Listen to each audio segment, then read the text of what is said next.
right. Hey, everyone. How are you doing? Welcome to another segment here in HR Heretics. We have our good friend, Jeff Diana, back on with us today for a short segment. Jeff, he's been around the block a few times, multiple times CPO, board member, advisor, etc. So how you doing, Jeff? Doing well. Good to catch up. Yep, same. So Nolan, Jeff and I went to the Elevate conference in LA a couple months ago. This was the one hosted by Noetic, CPO HQ. It was great. It was very intimate, 100 people, a lot of great conversations. The mansion in LA was also great and interesting. But so Jeff moderated a panel that I sat on with a couple friends, and it was all about this concept that we all know about HR people being business people first. And some of the people were like, I'm so tired of hearing this. Like, it's just been this thing for years. Has the puck really moved? And so it was a really good chat. And we thought in this segment, we could kick the ball around a little and share some highlights, some of the questions, and get your take as well, Nolan. That's my initial take when I hear that is like, oh my God, I've heard this discussion, but it actually hasn't translated into any specific action for the most part. So what did you guys talk about? What happened? And so that was it. People were like, it's like the old HRs at the table. Like, Jesus, what does that mean? And so it was all about not just saying this stuff and talking at 80,000 feet, but what do you do? What does that tactically mean, and unpacking what the hell that is so that people that were there could take away some things to do. And so the first thing we kind of said is like, HR is business leaders first. That is the most, like, what the hell does that mean? So we talked about, what does that mean in your mind as far as like, break it down, Jeff, Nolan, and I can too, on what exactly that means, because it's been thrown around so many times. I asked 10 people, I get 7 different answers. Yeah, but I try to your point, it's kind of funny because this conversation has been going on for a while. And there was frustration that we're still having it, yet I think at the same time, there was still an acknowledgement that we're not there yet, right? So we can be frustrated by it, but what the heck do we do about it? When I think about being that business leader first mentality, I like to think about it in sort of do's and don'ts. And the corollary I give is we always talk about our values at a company. And you're like, well, what does it look like? And sometimes people are good by seeing the what you do. And sometimes they're like the absolutely don't do's, right? Or is equally valuable. So to me, when you start a conversation, when you dissect an issue, where do you start from? Do you start from classic HR-oriented activities like what programs do we offer? Will our people like it? Will they be happy with it? Like we're in our own track of thinking. A business leader, first HR person, starts by understanding what is the financial variables? What's our trend within it? How is that tracking to where the business would like to be? How does it look relative to competitors or the market? So it's all about those financial measures, those external variables, those trends in our company performance. Nowhere in there is how will it impact our people? Will our people be happy with it? How do we sell it to our people? It's all about that business orientation, market and customer landscape. So starting with those measures, I think, is the number one way that I see people talk about it. And when I talk about it and people tell me you don't seem like an HR person at all, part of me gets very frustrated at that comment. I know there's a compliment in it. And when you ask them to unpack it, they say, 1, you can talk the numbers as well as a functional leader. And 2, you never give me any of that HR speak or HR jargon. And so on the don't list, to me, that's important. I never start with, we ought to do this. It's the right thing to do kind of concept. Now, I have that lens guiding me, not only a personal moral compass, but a cultural compass for the company. But it's not my plan of attack and how I speak or how I try and influence on a decision. And so those kind of 2 elements to me are probably the best examples I can give you. Yeah. Let me add to that, Jeff. So one of the things that we did at DoorDash is we made every single employee dash once a month. It was either dash or do customer support once a month. And I thought it was really annoying when I first heard about it. It's like, oh my God, I have so much shit to do. This is really what I'm going to have to go do next. And it turned out it had some really positive benefits for us. One was it got my team incredibly intimate with the business and the product, specifically with like how the product works. And what's interesting is like once you understand how the product works, then you can understand all of the people that are working on that product and the problems that they're trying to solve, and you can more deeply empathize with them. So, for us, it was like once we started to do that, then the second order of that was like, the business stopped thinking about us as like the team on an island in a corner, doing recruiting or doing HR. And it was more like, actually, these are our partners because they deeply understand what we're doing, why we're doing, how we make money, and how the business operates. That's like, for me, I think the essence and stuff that I try and drive into folks that I work with now is like, well, have you got on a phone call like with your sales team? Have you done customer support? Because they immediately, like, it does not take that long, a couple of hours a month. And the next thing you know, there's going to be a soundbite around you and your team that is not like it's the team in the corner. It's like, holy shit, Nolan and a couple of his folks came and actually tried to sell with us yesterday. Like, what other HR leader does that? That's where I think people should start. And then I think there's like all these second order things of understanding the P&L and stuff like that. But man, just get your hands on the business and get in there.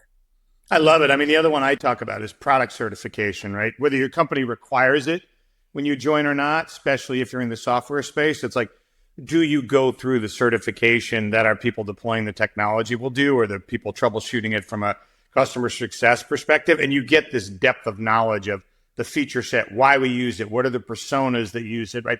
This richness of customer. But what I love about what you said, Nolan, is there's just a visual to, you literally sat with the people in the business, which is always funny because of course we are too, but you've created this brand and visual that like, well, they're real, they're serious, they're interested, they're involved. They're not sitting in isolation just in their functional area. And I think that's an awesome one. One litmus test that I often, when I was in the seat, I used to say is like, in the last 2 weeks, who on the C-suite team have I had like a very, very intense conversation about our business and our direction? Like no HR, no nothing, but who have I gone toe to toe with? Not necessarily toe to toe, but who have I chatted with about what we're doing, where we're going, et cetera? That was a big litmus test for me, because I think that starts to change, the perception of us only talking about the HR stuff. And there's two things that I'll add that I really didn't think about enough early in my career that I think are pretty actually powerful. And one is not just, do you know your business, the one that you sit in, but do you understand the market landscape, the competitive nature? Can you talk about what you're doing in relation to what's going on outside? Because that's where I've seen, and I've actually myself gotten kind of stumped or brick walled, where the conversation quickly went to a competitive nature and whatnot, and I couldn't really talk to that. And that is a speed bump. The second one, and this is kind of interesting because it might be controversial, is I don't think you can be a great influencer and a business leader in founder-led companies unless you understand how the founder is actually irrational, maybe irrational about their business, about their product, about their baby, because that matters, right? Like you can come with all the data and all the stuff, but I mean, Nolan's a CEO. And if it's something that he feels so visceral about and so emotional about, you have to talk about that a little bit differently, and you're not going to get very far. And so I just want to put it out there that understanding and somewhat empathizing with this founder emotion is a big part of leading the business. Yeah, and I think, look, to your point around influencing, why do you do that? Why do you get out there and talk to the customer and do CS? It's like, so you understand literally how the work unfolds in the business. You can talk intelligently about it. Why do you have to understand the business economics to do the same thing? Because when you're in that room with other leaders, they're talking about the overall impact of the company on its financials, on its shareholders, on its customers. So if we don't have that level of knowledge, we can't contribute. One thing you said, Kelli, to me is like knowing the numbers. Like when I think about this and I talk to folks in HR that are like, I want to be more business oriented, I'll usually ask them, and I'm thinking of layers of the cake around the metrics, right? Usually simple question, like, do you know your operating plan and the goals? Sure, know that. Now they may not know how that work unfolds, to Nolan's point of like being in the track doing it. I may ask them like, well, do you understand our financials? Usually I get a little bit more wobble. I might be able to tell you the ARR growth number, but can they really go through and dissect the financials? Then I ask them, like, within those two things, do you really understand the functional metrics of our business? Like, what is CS measuring? What do they care about? What is engineering driving? What is the marketing team looking at? Do you even know the top metrics, let alone the trends on them? And that's all still insular. Then you go to the outside of like, what about our competitors? Do you know their health? Do you know their performance? Do you know the broader market landscape? Do you understand macroeconomic trends going on in the world and around interest rates and the flow of money and the price of money? Like, there's so many layers to this cake, and the most effective HR leaders are well schooled in all of those, and they leverage all of those in the conversation. Because what I actually find fascinating, as much as we feel like we're at this position of lack of literacy, and we are, guess what? Most of our functional leaders can't cover all those layers of the cake either. So if you can, and you can have some knowledge as broad as macroeconomics to markets, to competitors, to us, and you have some insight across that and you bring that into the conversation, now you're not only adding real value to the business, but you have legitimacy to your voice in a way you've never had before. So, Jeff, that's such a great point. Going back to DoorDash. So DoorDash is a 3-sided business, very complicated business. And I remember like in my second or third week, I sat in a WBR, weekly business review, and I had no idea what anybody was talking about. Like I felt like the emperor had no clothes moment of like, holy shit, like I don't get any of this. And there's a couple things that you can do when you experience one of those moments. One is you could just like try and pick it up as time goes on. I tried to do that for another week and I was like, I'm still not getting this stuff. And so what I ended up doing was I grabbed one of our finance leaders and I was like, hey, can you just show me the P&L and tell me about the things that you look at? Like, where does your eye go every month and every quarter? And tell me why. And that was such an illuminating conversation for me because it was like, I was able to ask the stupid question. My ego got over like, oh, I don't know everything. And by asking that stupid question, it brought him in to be like, oh, Nolan really cares. Like Nolan actually like wants to understand this thing. And I think oftentimes, in our function, we do have a lot going on. So we're busy, number one. But the second thing is we don't want to appear stupid. We don't want to appear like we don't know something. And I've always found that if you can frame the question the right way, asking the quote unquote dumb question actually brings in more partners of the business to help you get your job done. And also like brings them more empathy and it shows them that you care about it. Yeah. And that's my question, right? This sounds wonderful. We're business leaders. We know it all, blah, blah, blah. Like you guys know, I mean, we don't know, we're on the seat, but people are strapped. Resources are slim. People don't even have time to go to the bathroom doing the HR job most of the time. Like how the hell do you gain all this knowledge? Like what is both of your advice on how to achieve this without, working 50 hours a day? Like it's Partly I'd call BS on that. I don't have time to do that. I know we're all crazy busy, but you're making an investment that will allow you to have more influence, be smarter, to make better decisions, prioritize your work. Like, yes, you have to find a few hours to do that, but the payoff will be more than the time you invest for sure. So I think that's important to me. I do a couple things. Like I'm with Nolan. One, I actually go to the FP&A leader. That's the finance person I hit. Because they look across the business, they're in the data, they're in the trends. And by the way, they often get no voice. They're sort of the behind the scenes person to the CFO or the business line finance people. So that's a place I go. They have knowledge, they want to share it. I don't even think it's so much about asking dumb questions. And I don't worry about asking dumb questions. I think you're just asking them to share their expertise. And there's not a human on the planet that doesn't feel good when they're approached to share their expertise and they're acknowledged as being smart and having value to add. Like we talk about it all the time with our broad-based employees. They don't feel valued enough. Like, so go do it. Talk to your FP&A leader. The second person I talk to, sales ops leader. They run all the territories, the commissions, the trends, what's going on there. So I sort of get broad-based from the finance leader, macro conditions and cost metrics, and I get a deeper click on growth from the sales ops leader. And by the way, not only do I gain knowledge, I get to size up those people, which is a big part of my job anyways, by having these deep conversations with them.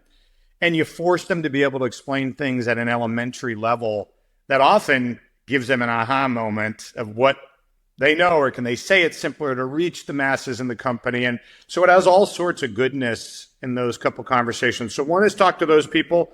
Two, read. There is so much freaking stuff out there in public filings and analyst reports or your business plan in your company. Like there's great ways to get that knowledge And then the last one I really like to do is practice pitching the business. Like every HR meeting I have, I will pitch the financial report we did in the leadership team meeting ad nauseum. So I know not only where my gaps are, if I had to pitch hit in an investor meeting for the CFO, I should be able to do it.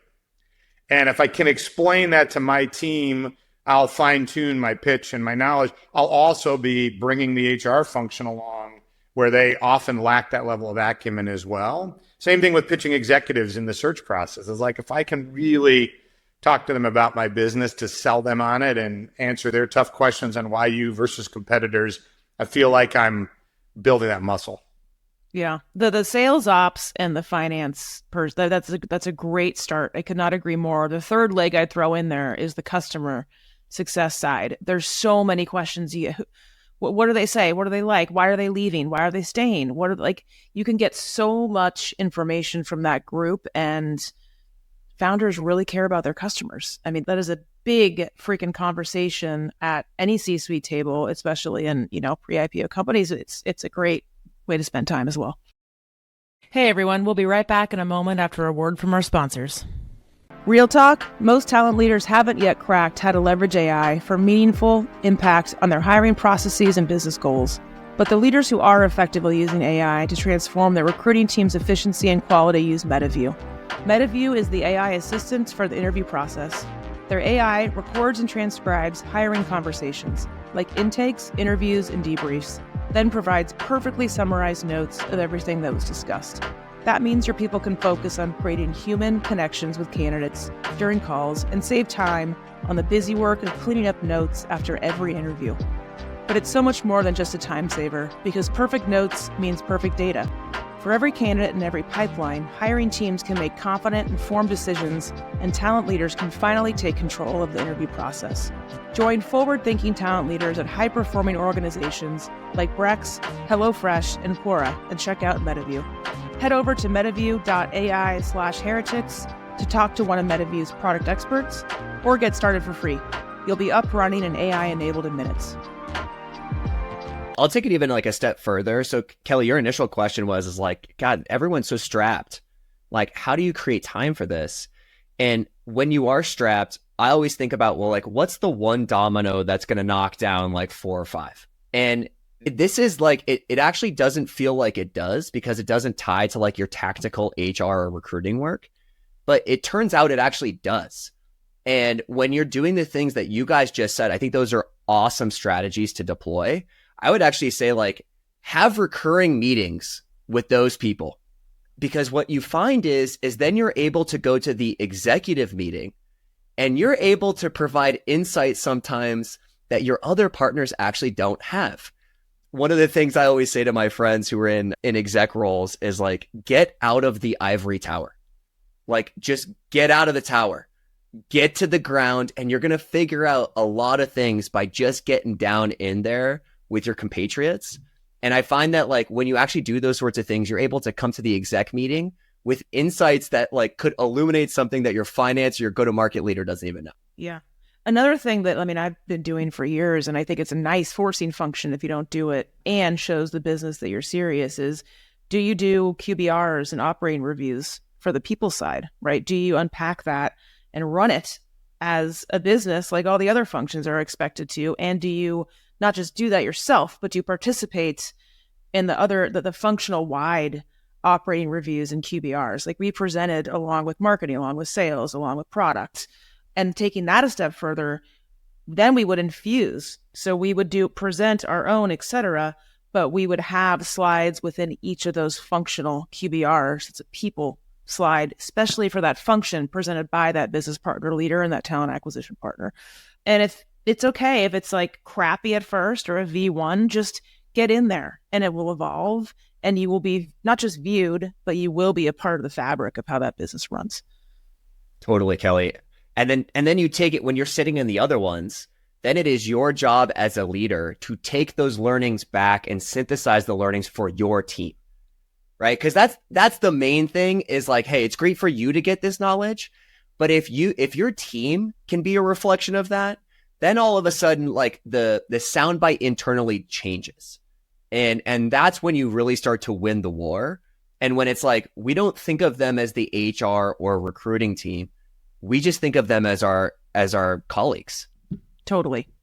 And at first it might be like, oh, how cute. Look, HR wants to do a review. Like, fine, take it, get in the ring and keep going. I'll tell you two other examples to me where it's helpful. One, I've always pushed my team to say, we can impact the business as a function by being the best run discipline in the company. And you think about what we want to advise the company on. It's their spend, their efficiency, how well they operate, how well they execute, their org design, all these types of things. And so I try to rally my team on and pride myself on wanting to be recognized as the best run function in the company, because there is respect from functional and business leaders of like, they know how to run an amazing ship. That's everything from how we define and execute on work, how well we can measure what we do. All of those types of activities are operating rhythm of how we meet, how efficient it is, because we all know at the company level, there's inefficiency in there.